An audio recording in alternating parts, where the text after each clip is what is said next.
ایسا شخص فوت ہوا جس کے جنازے کے ساتھ 70,000 فرشتہ جا رہا تھا، سعد بن معاذ رضی اللہ عنہ۔ حضور نے فرمایا اس کے جنازے کے ساتھ 70,000 فرشتہ۔ مگر حیرانی کی بات ہے کہ جب ان کو قبر میں رکھا، لید بنی مٹی ڈالی، کسی قبر پر حضور اتنی دیر نہیں رکے جتنا اس کی قبر میں۔ بہت دیر حضور نے سبحان اللہ الحمدللہ پڑھا، دعا کی۔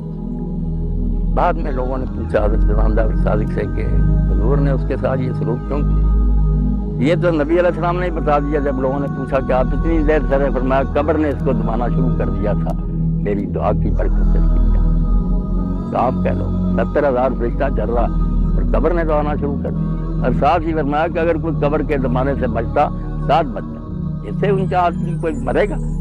مگر امام جعفر صادق نے فرمایا یہ لوگ جو کہتے ہیں نا کہ پیشاب سے پرہیز، بیوقوف لوگ، اتنا بڑا صحابی پیشاب کا پرہیز کیوں نہیں کر سکتا؟ صرف ہے کہ خلق جو تھا اس میں شیرینی تھی، بیوی سے بات کرنے میں نرمی نہیں کی، تلخ لہجے میں بات کرتا۔ اللہ نے پکڑ لیا کہ بیٹیوں کو اپنے باپ کے گھر میں روٹی نہیں ملتی، وہ کیوں اپنا وطن چھوڑ کر آتی ہے؟ اگر انہیں ڈانٹے ہی سننی ہے کیا ان کی زندگی کا لطف؟ اس لیے پکڑا گیا کہ ساری نیکیاں تجھ میں تھی، مگر یہ نہ نکل سکا کہ پرائی بیٹی کے ساتھ میں نرمی کے ساتھ بات کروں۔